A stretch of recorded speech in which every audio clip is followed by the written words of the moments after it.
Olá, novamente aqui no meu canal Estudando História. O assunto de hoje é sobre a crise de 29, a crise que se deu no século 20. Vamos conhecer um pouco sobre essa crise de 29, o que ocorreu nessa crise, quais foram as consequências dessa crise aí. Então, venha comigo.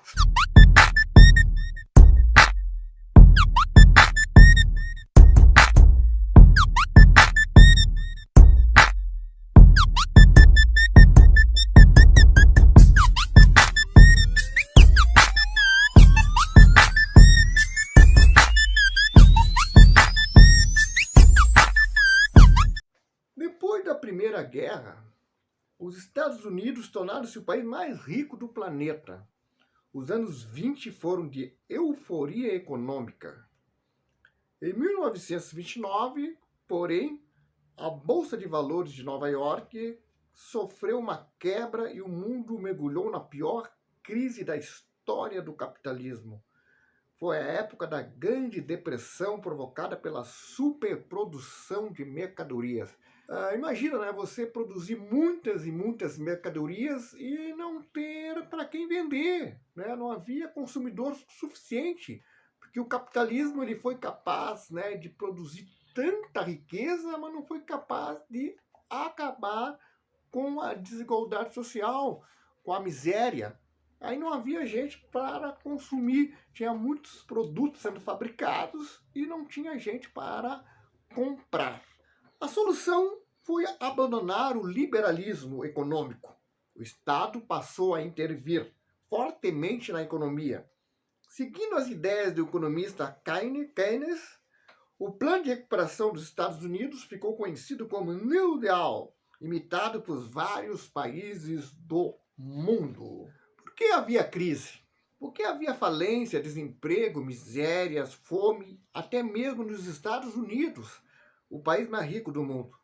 Como sabemos, o capitalismo é um sistema econômico baseado no mercado. Quase tudo o que precisamos é considerado uma mercadoria, ou seja, é produzido para ser vendido e comprado. Você percebe isso quando olha em volta. Para possuir uma coisa, você tem de pagar, não é mesmo? Comida, roupas, discos, cinema, livros, condução e por aí vai. Desde Adam Smith, predominava o ideal do livre mercado. Isso significava que cada empresário fazia o que seu nariz mandasse e ninguém se metia nisso. O vale-tudo capitalista era visto como a grande força que movia a economia. Mas o problema é que a economia andava por conta própria, sem nenhum controle. Cada empresário só pensando em seus lucros, sem ligar para as consequências. A livre concorrência estimulava a economia, mas havia sempre o risco de levar ao desastre. Podemos entender essa situação fazendo uma comparação entre uma partida de futebol e uma guerra. Nos dois casos, tal como na economia, existe competição. No futebol, a concorrência entre os times é harmoniosa e saudável. No caso da guerra, a competição está descontrolada e leva à tragédia. Se pensarmos em termos econômicos, diríamos que o livre mercado é geralmente harmônico como o futebol, mas que pode ficar fora de controle como numa guerra. Aí vem a crise. Pois bem, a burguesia precisa lucrar sem parar. Todo mundo sabe que o empresário que não lucra está a um passo da falência. Para aumentar ou ao menos garantir os lucros, os empresários investem sem parar, um tentando devorar o outro concorrente, e assim a economia vai crescendo. Nos Estados Unidos dos anos 20, a produção econômica cresceu especulativamente, né?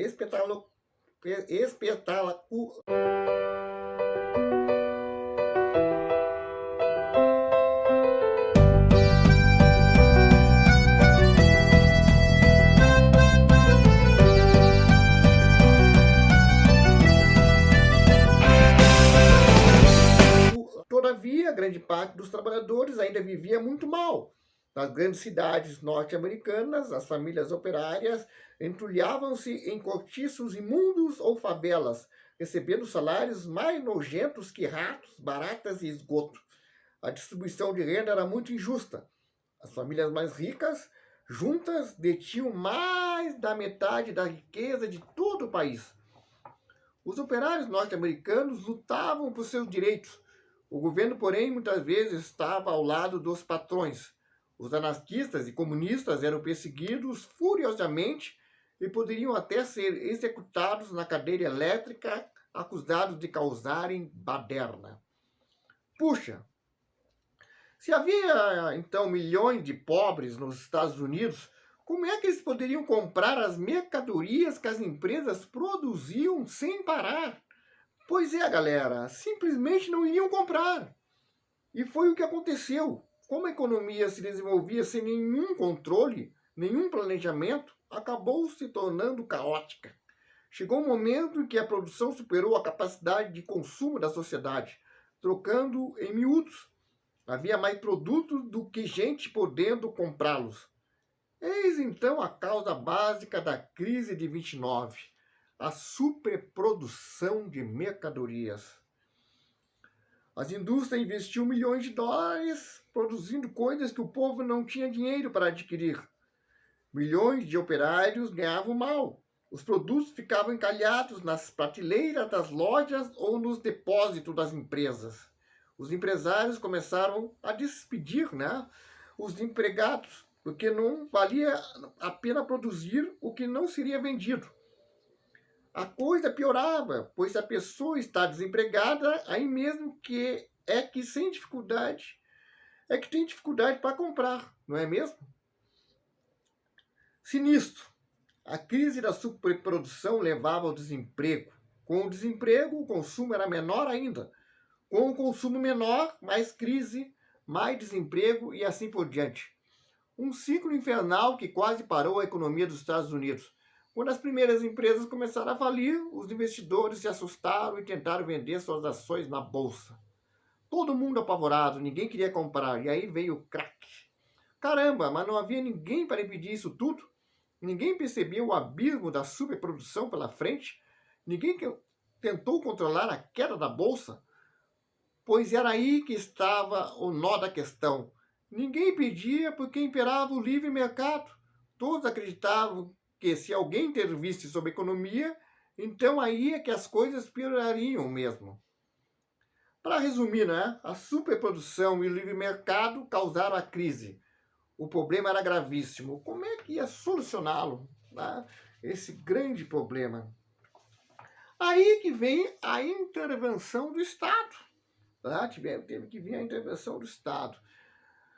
A economia estava um caos. O governo americano, seguindo a cartilha do liberalismo econômico de Adam Smith, mantinha os braços cruzados. E a economia foi afundando e afundando. Até que em 1932, o povo elegeu Franklin Delano Roosevelt para presidente dos Estados Unidos. Roosevelt propunha uma grande novidade: o abandono do velho liberalismo econômico. Em vez de Adam Smith, o novo presidente seguia as teorias do economista inglês John Maynard Keynes. A receita keynesiana era relativamente simples. Para salvar o capitalismo da crise, era preciso botar o Estado intervindo fortemente na economia. Foi isso que Roosevelt fez. Seu plano econômico chamava-se New Deal, em português, Novo Testamento, e acabou sendo imitado por quase todos os países do mundo. Então era o fim do liberalismo econômico. Começava agora uma nova fase do capitalismo, o chamado capitalismo monopolista de Estado.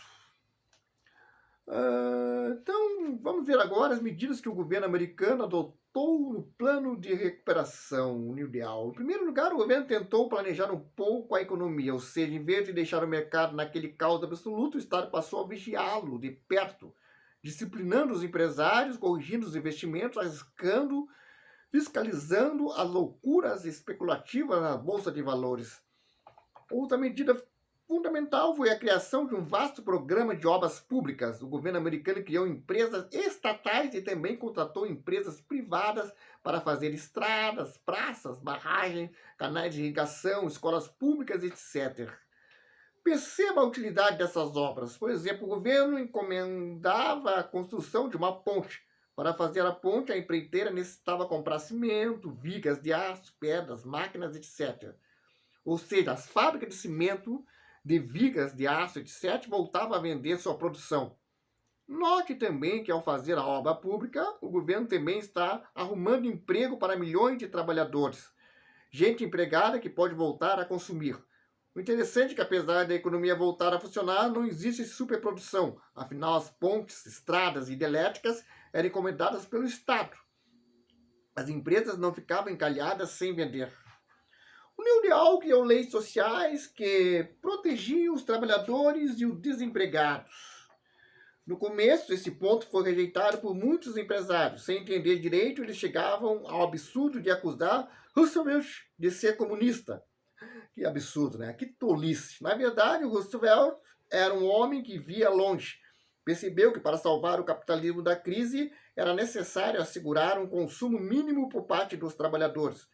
O sistema não poderia continuar funcionando se os operários não pudessem colher também algum dos benefícios do crescimento econômico. Outras medidas da neoliberal pareciam irracionais. Por exemplo, o governo comprava estoques de cereais e mandava queimar. Ou então pagava os agricultores para que não produzissem. Que loucura, né? Milhões de pessoas passando fome e o governo destruindo comida. Bem, não era tão irracional assim. No ideal, apenas seguia a lógica do sistema capitalista. Ou seja, era preciso acabar com a superprodução de qualquer jeito. No ideal deu certo, nos primeiros anos só um pouco. Depois a coisa foi melhorando devagarzinho. Devagarinho foi melhorando, né? No final, a economia dos Estados Unidos só voltou a se recuperar mesmo a partir da Segunda Guerra Mundial. Se você parar para pensar, pode concluir uma coisa tenebrosa, né? Puxa, foi a guerra que resolveu de vez o problema da crise capitalista de 29? Foi. A guerra fez os governos encomendarem quantidade gigantesca de aço, máquinas, peças, mobilizando toda a indústria. Além disso, a guerra resolveu o problema do desemprego de modo arrepiante. Milhões de desempregados simplesmente morreram nos campos de batalha. Que coisa, não? Será que no mundo atual ainda corremos risco de uma outra guerra mundial para salvar a economia capitalista da crise? Pois é, galera, você vê aí a crise da superprodução, né, que foi a crise de 1929, marcada pela superprodução de mercadorias e não ter gente para consumir, porque a maioria da população se encontrava desempregada, passando fome. Nunca houve um programa para acabar, resolver o problema da desigualdade social, de fazer com que as pessoas produzissem renda. E aí deu toda essa crise aí, que acabou levando à Segunda Guerra Mundial. Teve crises que acabou levando também ao surgimento de partidos extremistas na Europa, a extrema-direita, no nazifascismo, ele se fortalece em cima dessa crise de 1929 da superprodução. Galera, eu espero que eu tenha contribuído aí para um entendimento sobre esse assunto. Deixe seu like e se inscreva no meu canal.